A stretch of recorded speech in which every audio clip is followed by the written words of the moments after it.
I just finished episode 8 of Star Wars The Acolyte, and here is my review.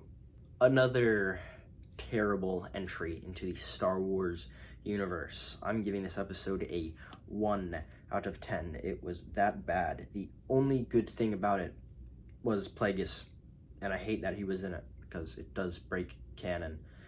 I hate that he's in it, but I'm really glad that they didn't mess up his design and how he looked. That was phenomenal. That was great. I loved seeing him, but I hated seeing him at the same time. Also, Yoda. Yeah, he's in the show, but I mean, what do you expect? He looked good. We only saw the back of his head, so it looked like he was a puppet too. So that was pretty cool.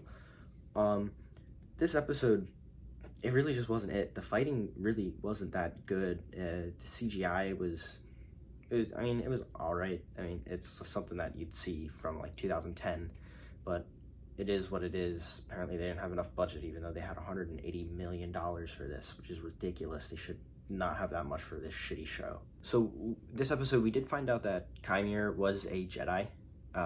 He was Vernestra's Padawan, but then he went bad.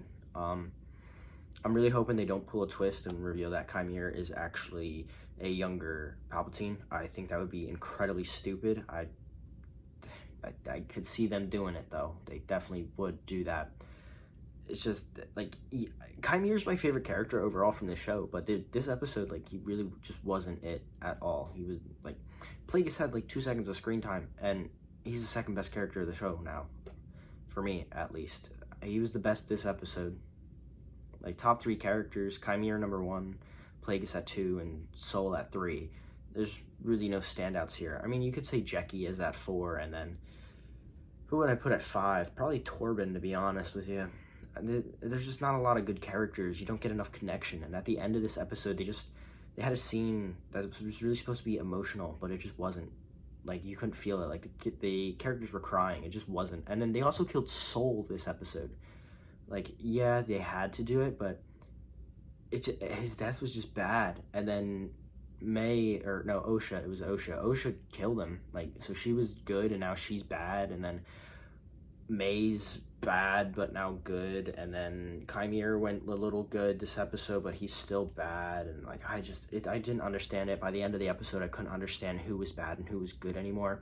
But back with Osha, so she chokes out Soul, and then she ignites his lightsaber, and it's she made it turn red. She made it bleed, which I think is incredibly fucking stupid that she was able to do it that quickly, considering Vader struggled for a long time to get his, well, it wasn't really long, but he struggled for a time to get it to bleed. So I think it was really stupid how she was just able to do that. I mean, did it look kind of cool? Yeah, I guess, but comics did it better. In this episode, Soul was very inconsistent with the Force. Like, last episode, he could barely use the Force. This episode, he's like just whipping it around, and the show's so inconsistent with everything, and especially in Soul's Force wielding ability, and that is really sad considering he is like my 3rd favorite character from the show. It's like, his actor, I forget his actor's name, but he learned English. I'm pretty sure he learned English just for this role.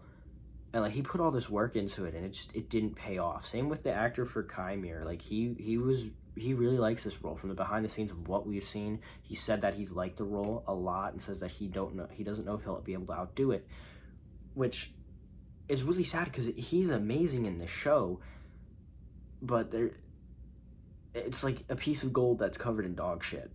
It's just nobody's gonna pick you up.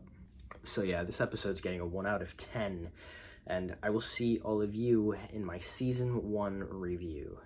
See ya.